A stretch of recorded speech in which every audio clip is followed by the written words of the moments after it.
प्रकाशयति परं ज्योति समं समस्तैरनन्तपर्यायै दर्पणतल इव सकला प्रतिफलति पदार्थमालिका यत्र गुरुवः पान्तनो नित्यं ज्ञानदर्शननायका चारित्राणो गंभीरा मोक्षमार्गोपदेशका। अहिंसा परमो धर्म की। परम पूज्य आचार्य भगवंत गुरुदेव श्री विद्यासागर जी महाराज की, वर्तमान आचार्य परमेष्ठी गुरुदेव श्री समय सागर जी महाराज की, समस्त मुनि संघ की, परम पूज्य मुनि श्री विनम्र सागर जी महाराज की, मुनि संघ की। गर्मी के दिनों में बेंगलोर जा रहे थे गोमटेश्वर बाहुबली भगवान के दर्शन करने। ट्रेन में बैठे कटनी स्टेशन से, और वहाँ से करीब 26 घंटे की यात्रा करने के बाद 2000 किलोमीटर दूर बेंगलोर आना था। चलते रहे चलते रहे चलते रहे, थोड़ी देर बाद 6-8 घंटे बाद एक सुराही भर के ठंडा पानी घर से लेके चले थे। वो रास्ते में 2 घंटे बाद ही खत्म हो गया। साथ में 7-8 लोग और बैठे थे। रास्ते में विजयवाड़ा स्टेशन पड़ा जब, तो वहाँ पर एक बालक एक केन में बिल्कुल फ्रिज का ठंडा पानी गिलास में बेच रहा था। अब जैसे ही पानी दिखा तो पानी पीने वालों ने तो बिना पूछे पानी पी लिया, लेकिन साथ में रहने वाला एक व्यक्ति पूछता है बच्चे से, पानी कितने रुपए गिलास है? बच्चा ने सामने वाले व्यक्ति को देख करके मुस्कुराया और मुस्कुरा करके कहता है 1 रुपए गिलास। सामने वाला ट्रेन में बैठा हुआ मुसाफिर कहता है, इतना महंगा पानी देते हो, 1 रुपए गिलास। बच्चा मुस्कुरा दिया, मुस्कुरा करके उसको देख करके उसकी इंसल्ट करके आगे बढ़ गया। ये बात सामने वाले को सहन नहीं हुई, आगे जाकर के पूछता है, मैंने पूछा कि पानी कितने रुपए गिलास है, तुमने कहा 1 रुपए, हमने कहा कितना महंगा है, इस पर तुम मुस्कुराए और मुस्कुरा के चलते बने, तुम मुस्कुराए क्यों? तो वो बालक कहता है, साहब पानी की कीमत रुपए तय नहीं करता, प्यास तय करती है। अगर आपको प्यास है फिर आप पानी की कीमत नहीं पूछते, आप सिर्फ पीते चले जाते हैं।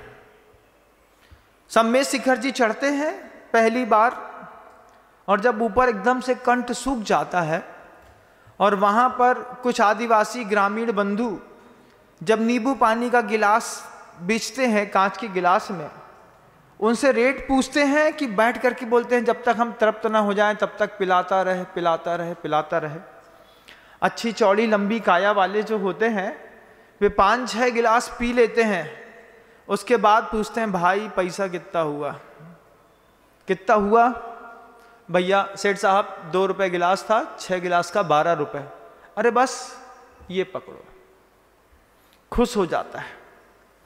किसी भी क्षेत्र में राशियां वस्तु की कीमत तय नहीं करती, आपकी प्यास तय करती है कि आपको कितनी वेदना है उस चीज को लेकर के। और लेने वाला चुपचाप लेता चला जाता है। साथ में जितने लोग थे, मैं स्वयं गर्मी में बिल्कुल तप गया था। जैसे ही देखा कि बिल्कुल ठंडा पानी है, उसकी केन में बाहर पानी की बूंदें दिख रही थी, उससे ही अंदाज़ा लगा लिया था। हमने कहा पहले पानी पिलाओ, बस हो गया। न ब्रह्मचारी थे न कुछ और गृहस्थ थे, अब जितना ख़त्म हो गया माल, अब क्या करें। तो वहाँ से पानी पीता गया पीता गया पीता गया। जब 5-6 गिलास पी लिया, उसके बाद सब ने पी लिया, 5-7-8 लोगों ने 20-25 रुपए का पानी पिया, फुर्सत हो गए। लेकिन बच्चा संदेश दे गया, 1 रुपए हो या 2 रुपए, पानी के गिलास पैसा तय नहीं करता है, प्यास तय करती है। आप में से भी इतने सारे महानुभाव लगातार उठ करके मेरे पास अपने आप चले आते हैं। मैं आते हैं, मेरे पास बैठते हैं, संवाद करते हैं।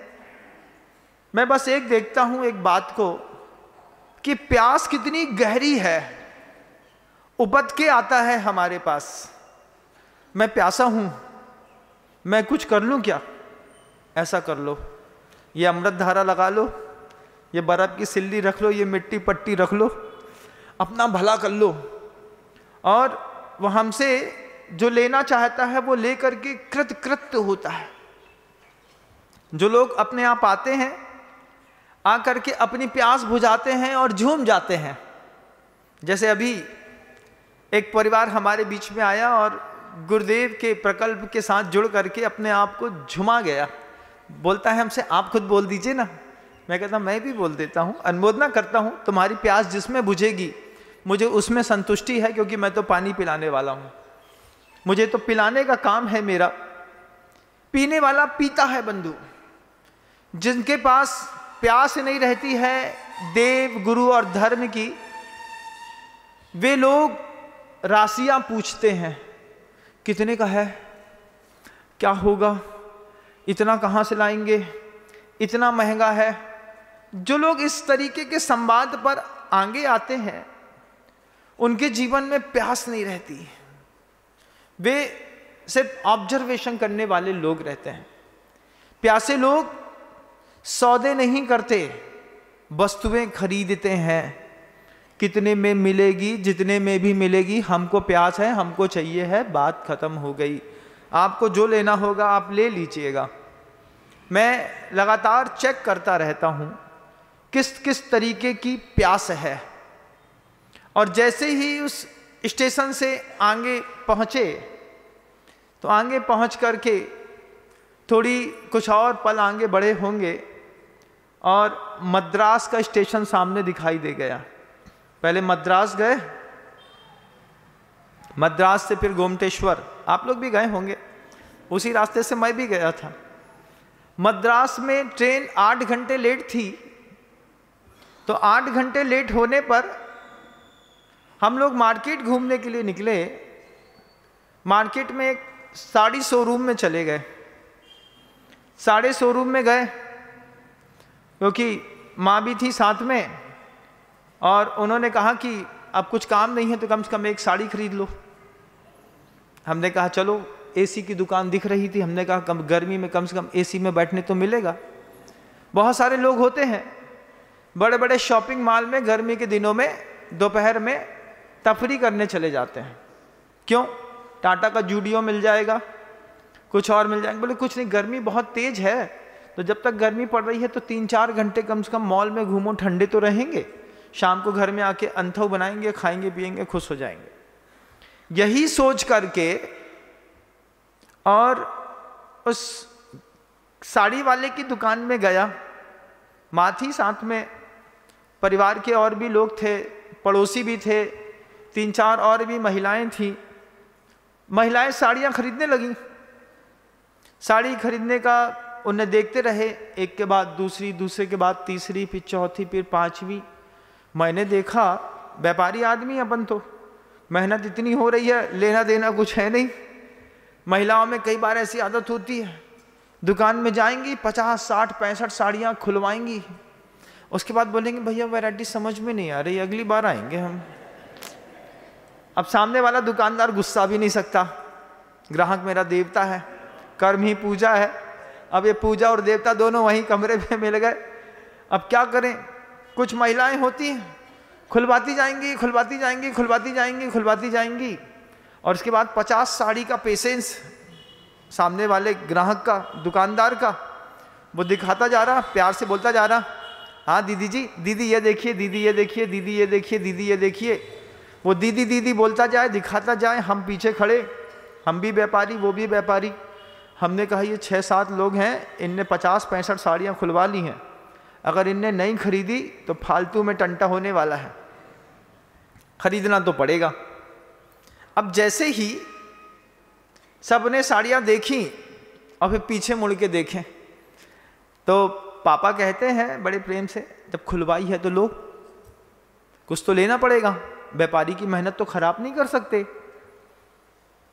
हमने कहा पिताजी बिल्कुल मार्के की बात कह रहे हैं, व्यापारी व्यापारी का समर्थन कर रहा है कि इतना माल खुलवाया है तो खरीदना तो पड़ेगा। तो माँ को लेकर के जितने भी लोग थे सबने 2-2 साड़ी खरीद ली, बहुत महंगी नहीं, 1400-1600 रुपए की साड़ी उस समय कीमत रखती थी। 96 की बात है, 1400 रुपए की साड़ियाँ 2-2 साड़ियाँ सबने खरीद ली। अब उस शोकेस में कुछ साड़ियाँ और रखी थी। अब वो जो साड़ी रखी थी उस साड़ी में 14,990 रुपए का टैग लगा था। हमने माँ से पूछा वो साड़ी देखो कितनी सुंदर दिख रही है, तो बोले दिख तो रही है लेकिन तुम्हारे पापा डांट हैं। हमने कही बात करो सेठ से, हो सकता है पैसा रखे हो तो एक साड़ी वो भी ले लो। छोटा था, 18 साल की तो उम्र ही थी मेरी उस समय। तो माँ से बोला तो माँ बड़े उससे बोलती है, अपन इतने बड़े घर के नहीं हैं भैया, 15,000 रुपये की साड़ी बहुत मायने धरत है, अपन 1400 में खुश हैं। गरीबी का ज़माना था, इतना महंगा कौन पहनता है। आज भी घर में देखेंगे 600-700 रुपये की साड़ी लपेट ले महिलाएं तो बहुत बड़ी बात है। बाहर जाकर के भले भी 10,000 की साड़ी घूम लें, घर के अंदर 2 साड़ियाँ रहती हैं महिलाओं की बिल्कुल परमानेंट पेटेंट। जैसे काम वाली बाई आती है ना, पूजा, काम वाली बाई पूजा आती है तो वो एक ही साड़ी पहन के आती है। ऐसे दुनिया में कितनी भी अच्छी बड़े घर की महिला क्यों ना हो, घर के अंदर घुसेगी तो उसकी 2 साड़ी पेटेंट है, एक दिन नीली एक दिन काली, एक दिन नीली एक दिन काली, एक दिन नीली एक दिन काली। परिवार वाले देख देख के परेशान हो जाते हैं। पति भी एक दिन बोल देता है क्या बोई बोई पहनते रहते हो, तो उस पति को भी समझा देगी तो मैं तो बस रही सी सूझ रही है, हमसे पूछो घर चलाओ कितना कठिन है। हमने कहा 600 से ऊपर की घर के अंदर जो साड़ी पहनते हैं ना आप रेगुलर वाली, एक्चुअल कीमत तो आपकी वही है, चाहे वो 250 की हो चाहे 700 की हो, इससे ज़्यादा तुम्हारी कीमत नहीं। बाकी तो सब शोबाजी और दुनिया जमाने की बात है। बाहर गए तो वो कोसा की साड़ी पहन गए 24,000 की, 26,000 की, बड़े घर की हैं। जो बड़े घर की नहीं है, जो घर के अंदर जाके देखो जो कौन घर की है, इनकी कीमत तो घर के अंदर पता चलती है। 700 रुपये की साड़ी तो बहुत महंगी हो गई। अब वही 2 साड़ी जो है 6 महीना 7 महीने तक लगातार रेगुलर घिसते घिसते घिसते जब तक फट ना जाए तब तक दूसरी नहीं आती। ये सब बाहर की जो दुनिया है ना, ये सब दिखावे वाली है। माँ से कहा कि वो खरीद लो, माँ कहती है अपन इतने बड़े घर के नहीं है, पापा ने 2800 खर्चा करा दे, इतने ही में पापा डांट दे हैं तुम्हें। उस समय बड़ा संकोच का जमाना था, मतलब माँ पिताजी से सबके सामने बात नहीं करती थी, आड़ लेकर के बात करना पड़ता था। तो घर में 3 बबलू थे। 3 बबलू कैसे होते हैं, बोले लड़के का नाम बबलू। अब मम्मी पापा को बुलाती थी तो भी बबलू कह के बुलाती थी, बबलू खाना लग गओ। हमने कही बबलू ने तो खाना खा लिया है, अब कौन सा बबलू है, तो पता चला बड़ा बबलू है। तो फिर एक बबलू वो हो गए। फिर बड़े बबलू को मम्मी से काम है तो वे भी बोले बबलू हमारी चाय कहाँ है। हमने कही गजब है, हमने तो आज तक चाय बनाई नहीं, जब बबलू हमसे चाय बनवा रहे हैं। फिर बहुत देर बाद समझ में आया, तीतर के 2 आगे तीतर, तीतर के 2 पीछे तीतर, बोलो कितने तीतर, 3 तीतर। ऐसे किसी भी घर में पहले बड़ी अच्छी मर्यादा रहती थी। तो मर्यादा में लड़के का एक नाम था, वो मल्टीपर्पज था। जैसे बोरोलीन हो गया है हमारा नाम। पापा को काम है तो बबलू, मम्मी को काम है तो बबलू, बड़े पापा को काम है तो बबलू, बब्बा को काम है तो बबलू। हमने कहा बबलू की बड़ी कीमत है और पहनने को मिलता था हाफ पैंट।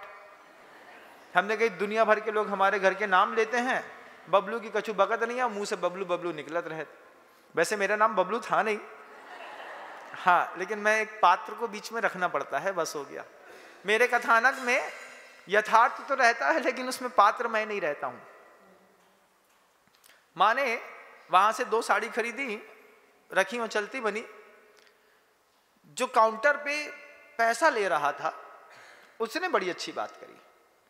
काउंटर में पैसा लेने वाले सेठ जी कहते हैं, आपने 60-70 साड़ियां खुलवाई, इन 60-70 साड़ियां खुलवा करके जो आपकी लेने की ताकत थी वो आपने ले लिया, लेकिन कुछ साड़ियां ऐसी थीं जो आपको लग तो बहुत अच्छी रही थी, लेकिन आपकी लेने की उसको ताकत नहीं थी। आप सपने देखिए एक दिन वो साड़ी भी ले सके। काउंटर में रहने वाला जो सेठ जी थे वो कहते थे, बस माँ जी आप तो सपना देखो कि आपको एक दिन 15,000 की साड़ी भी पहननी है, सपने देखोगी तो वो साड़ी भी मिल जाएगी। सपने सोचते रहो, विचार करते रहो तो एक दिन हकीकत में बदल जाते हैं।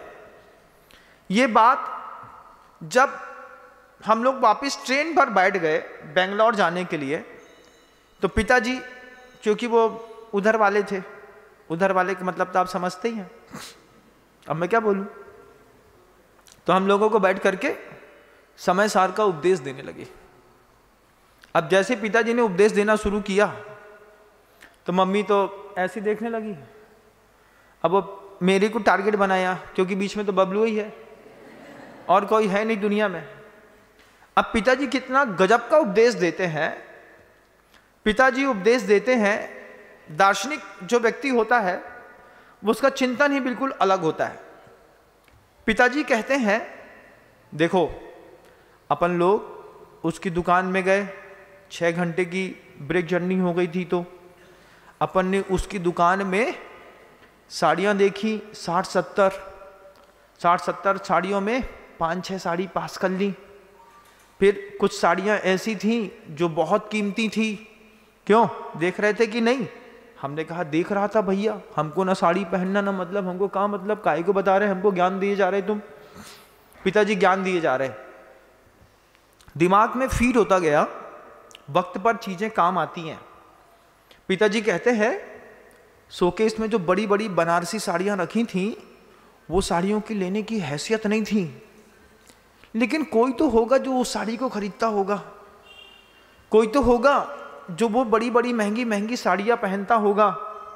और फिर सामने वाले ने, सेठ जी ने बड़ी अच्छी बात कही कि जो साड़ी नहीं खरीद पा रहे हो उसके सपने देखो, सपने देखोगे तो एक दिन वो साड़ी भी खरीद लोगे। आज तो दुनिया बहुत सस्ती हो गई बंधुओं, बहुत सस्ती हो गई। पहले बहुत पैसा बहुत मेहनत से कमाते थे। पहले चवन्नी ठंडी का धंधा रहता था, शक्कर का बोरा 1300 रुपये का बेचते रहे तो उसमें 20 रुपये बचता था। 1300 का माल आता था, 1320 में बेच करके 20 रुपये कमाते थे। बार बार कहते थे 1300 रुपया बेच रहे और 20 कमा रहे। नमक के बेचने में ज़्यादा फायदा रहता था। 1 रुपये किलो नमक रहता था, 2.5 रुपये किलो बिकता था। हमने कहा 1300 रुपये की एक बोरा शक्कर बेचो, इससे अच्छा है 20 किलो नमक बेच लो, उतना ही पैसा बचता है। फिर पिताजी बाद में समझाते थे, होलसेल के धंधे में जो कमाई होती है फुटकर रिटेल में वो बात नहीं बनती।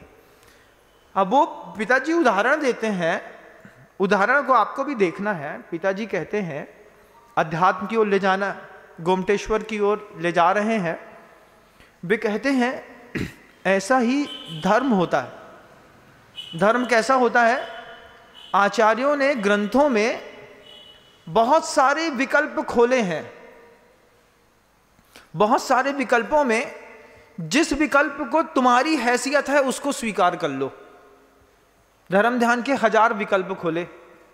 ज्ञान योगी भी योगी होता है, भक्त योगी भी भक्ति होता है, और कर्म योगी भी भक्त माना जाता है।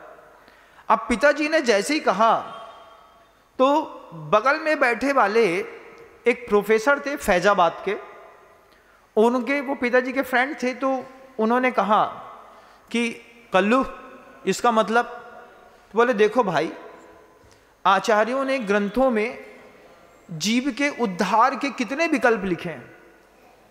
तो अब वो दो दार्शनिक एक साथ मिल गए, पढ़े लिखे, एक LLM पास आउट है और दूसरा प्रोफेसर है।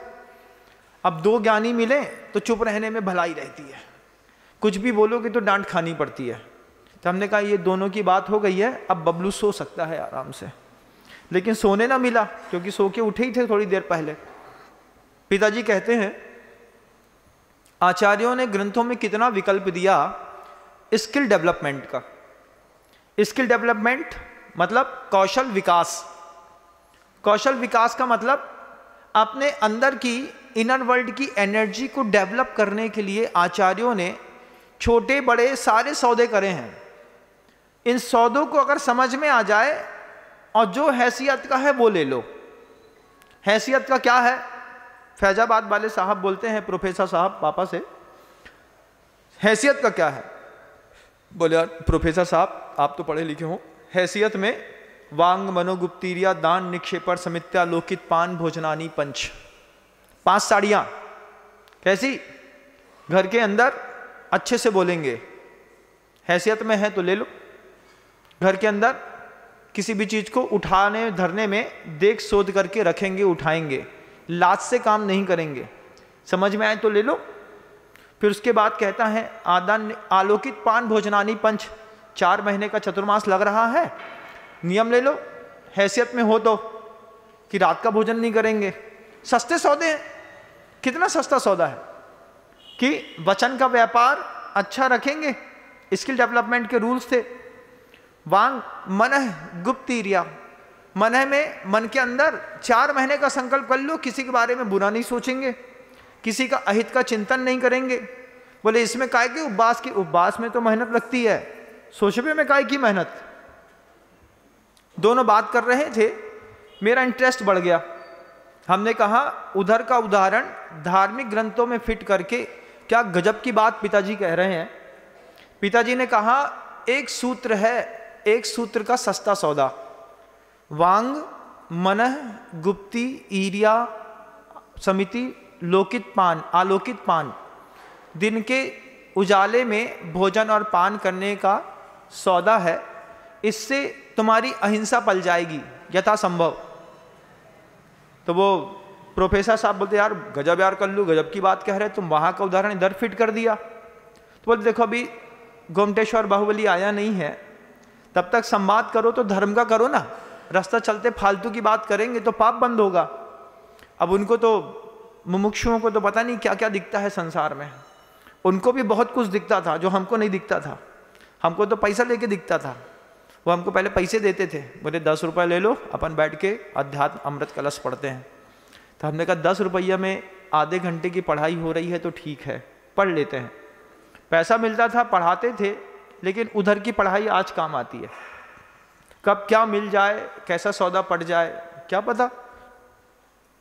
दूसरा सूत्र कहा स्त्री राग कथा श्रवण तन मनोहरांग निरीक्षण पूर्व व्रतानुस्मरण विशेष रस स्वशरीर संस्कार त्यागा पंच।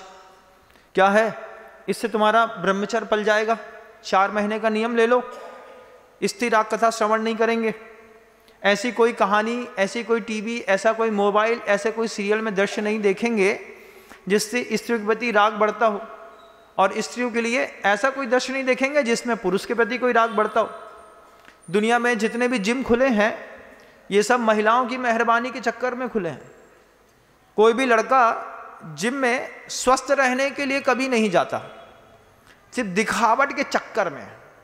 दुनिया में जितने जिम चलते हैं ना, बल्ले शल्ले सोले वोले बना करके 6 कट 8 कट 10 कट, पूरी इतने की दुकान में ऐसा लगा था जैसे हड्डी हड्डी निकाल दी हो उसमें। फिर यहाँ पे इतना मोटा मोटा, यहाँ से बिल्कुल ऐसा जैसे कोई दैत्य आ गया हो दूसरी दुनिया से। लड़के इतना अपने आप को डेवलप तैयार करते हैं। इसमें जितने भी जिम में जाने वाले लड़के हैं, इनमें से एक के मन के अंदर स्वास्थ्य लाभ की कोई भावना नहीं रहती। इनके अंदर सिर्फ दिखावे की सौदेबाजी रहती है। ये जिम में जाएंगे, फिर आधी शर्ट पहनेंगे वाइट कलर की, कैसी बढ़िया कलफदार शर्ट रहेगी, अंदर बनियान नहीं पहनेंगे। अब इधर में इतना टाइट पहनेंगे कि उसके एब्स से ऐसा लगता है कि शर्ट बेचारी बड़ी मुश्किल से बाही में फंसी है, आधी अंदर आधी बाहर। और चलेंगे तो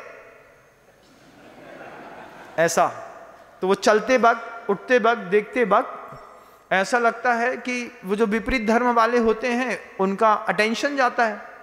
जब उनका अटेंशन जाता है तो उसको खुशी मिलती है। इतनी नौटंकी के चक्कर में पूरी दुनिया के जिम खुले हैं। किसी को स्वास्थ्य की चिंता नहीं है। स्वास्थ्य की चिंता करने वाले योगा करते हैं, अनुलोम विलोम करते हैं, कपालभाति करते हैं, भस्त्रिका प्राणायाम करते हैं, सिंह उल्टा शीर्षासन लगाते हैं। ये सब चीज़ें क्या है, इसको वर्क इन कहते हैं। उठाना धरना ये वर्कआउट है। तो जिम में जाते हैं तो क्या करते हैं, बोले यार वर्कआउट करके आया हूँ। वर्कआउट से वर्क इन की बड़ी वैल्यू रहती है, लेकिन एक दूसरे को आकर्षित करने के चक्कर में दुनिया के इतने जिम लगातार चले गए, सफलता हो गई। सिर्फ ये क्या है, शरीर का मद। एक 8 प्रकार के मद में एक वपु मतलब शरीर का मद होता है। तो शरीर के मद वाले जितने होते हैं वो इस तरीके से जिम में जाकर के बल्ले शल्ले निकालते हैं, त्याग की श्रेणी में नहीं आते। तो पिताजी कहते हैं बड़े अच्छे से कि एक छोटा सा नियम है, 4 महीने का ले लो। सभी लोगों से कह रहे थे वो, और वो बात मैं आप लोगों से कह रहा हूं। क्या कह रहा हूं, 4 महीने का नियम ले लो, महिलाएं भी और पुरुष भी, कि विपरीत धर्मी से आकृष्ट होने वाली कोई भी कथानक टीवी में नहीं देखेंगे, चर्चा नहीं करेंगे। स्त्री राग कथा श्रवण, स्त्री समझ ले पुरुष राग कथा श्रवण, तन मनोहरांग निरीक्षण, पूर्व रतानुस्मरण, व्रस इष्ट रस। 2 प्रकार के रस हैं। एक ऐसा रस है जिसको खाने से पेट में, शरीर में मादकता बढ़ती है, और दूसरा ऐसा रस है जो बहुत इष्ट होता है। तो चातुर्मास में 4 महीने व्रस रस, मतलब व्रस का मतलब वृषभ से है, जैसा ऐसा भोजन जिस भोजन को करने के बाद इंद्रियां सांड के जैसी उन्मुक्त हो जाती हों, ऐसे भोजन का 4 महीने के लिए त्याग करता हूं। और दूसरा इष्ट रस। इष्ट रस क्या है, अब किसी को गाबली हो सकती है, किसी को मिर्ची, किसी को भजिया हो सकता है, किसी को खांटू, जिसको जो भी हो सकता है। खांटू का मतलब क्या होता है महाराज, कढ़ी को, अमचूर की कढ़ी को बागड़ में खांटू कहते हैं, और पराठे को बागड़ में लूसा कहते हैं। अभी कल एक आदमी आया तो हमसे कहता है, वो बार बार आप लूसा खाटू पापड़, लूसा खाटू पापड़ कहते हैं, लूसा खाटू क्या होता है। हमने कहा भैया इसकी मीनिंग बता देंगे कि पराठा जो होता है उस पराठे में थोड़ी सी हल्दी मिला दी जाती है और तेल मिला करके मोन दे करके उस पराठे को बढ़िया सेक करके बनाते हैं। ये बागड़ की स्पेशल डिश है, इसको लूसा कहते हैं। और जो अमचूर की कड़ी होती है उसको खाटू कहते हैं। तो यहाँ की 3 चीज़ें फेमस हैं, लूसा खाटू पापड़, और उसमें अगर शाम के समय में उसी लूसे में बढ़िया जीरा मन डाल करके थोड़ा सा अचार वचार लगा के और सीधा सूखा सूखा खाया, और जय जय जय श्री राम, ऐसा। तो पिताजी समझा रहे थे प्रोफेसर साहब को, पिताजी और प्रोफेसर साहब में मत जाइएगा, किसी भी वस्तु के तत्व को, पोटेंशियल स्टेट को पकड़ने की कोशिश करिएगा, क्योंकि जब कभी भी उद्बोधन होता है तो उसमें किसी न किसी पात्र को बीच में रखना पड़ता है। पात्र को बीच में रखने से जब किसी भी संबोधन को कथानक के रूप पे लेके चलते हैं तो समझने वाले श्रोता को बड़ी सावधानी और आसानी हो जाती है। जैसे कड़वी दवाई शुगर कोटेड हो जाए, आप सीधे सीधे तत्वासूत्र का सूत्र बोलूं तो तुमको हजम ना होगा, बोले महाराज तत्वासूत्र पढ़ाने लगे, तो उसको एक रूपक देना पड़ता है। और जब रूपक होते हैं तो रूपक में सब बोलते हैं, ट्रेन वाला बोलता है, पानी बोलता है, प्यास बोलती है, पैसा बोलता है, मद बोलता है, शरीर बोलता है, फिर धीरे से घुमा करके उससे आगम बुलवाया जाता है। वांग मनोगुप्तीरा दान निक्षेपण समित्यालोकित मान भोजनानी पंच। दूसरा सूत्र दे दिया, स्त्री राग कथा श्रवण, स्त्री के लिए पुरुष राग कथा श्रवण, तन मनोहरांग निरीक्षण, पूर्व व्रतानुस्मरण, व्रस इष्ट रस, स्व शरीर संस्कार त्यागाह पंच। 4 महीने का नियम ले ले, जितना यथा संभव है घर में मेकअप कर लेंगे, पार्लर नहीं जाएंगे। ऐसा नियम ले लें तो क्या होगा महाराज? कठिन होता है। मैं ये नहीं कह रहा कि आप ऐसा नियम ले लें, लेकिन मैं ऐसा देखो, जो व्रती होते हैं वो तो नहीं जाते, है ना। व्रतियों को पार्लर जाने की कोई जरूरत नहीं पड़ती। 2 प्रतिमा 5 प्रतिमा के जो व्रती होते हैं उनको कहीं वहाँ पर जाने की जरूरत नहीं, उनका सब काम घर में व्यवस्थित हो जाता है। पहले एक मल्टीपर्पज क्रीम रहती थी, फेयर एंड लवली। एक जमाना था, मम्मी लगाएगी तो फेयर एंड लवली, चाचा लगाएंगे तो फेयर एंड लवली, मैं लगाऊंगा तो फेयर एंड लवली। बब्बा पापा लगाते नहीं थे, उनको तो क्यू कार्पिन तेल आता था, उसी में उनका काम बनता था। आज आता है कि नहीं आता? आता है महाराज, बहुत पुरानी फर्म है। अब 4 महीने का नियम ले लेते हैं। कैसा नियम? पार्लर नहीं जाएंगे, घर में मेकअप कर लेंगे। इससे क्या होगा? जितने सौदे पड़ जाएं सस्ती साड़ी वाले, उतना जीवन का सौभाग्य है। महंगी साड़ी क्या है? अरे महंगी साड़ी तो बड़े बड़े धुरंधर मुनियों ने खरीदी। चतुर्मास की स्थापना में उपवास के साथ बैठे, 4 महीने उपवास करके दीपावली के निष्ठापन के बाद आहारचर्या के लिए उठे। बड़े सौदे तो महाव्रतों के होते हैं, बे सौदे खरीदने की हिम्मत नहीं है। तो सपने देखो, आज नहीं तो कल। क्या बात है ना? सपना देखो, वो साड़ी भी तुम्हारे हाथ पे होगी। सपना देखो महाव्रतों का, आज नहीं तो कल वो भी मिलेगा।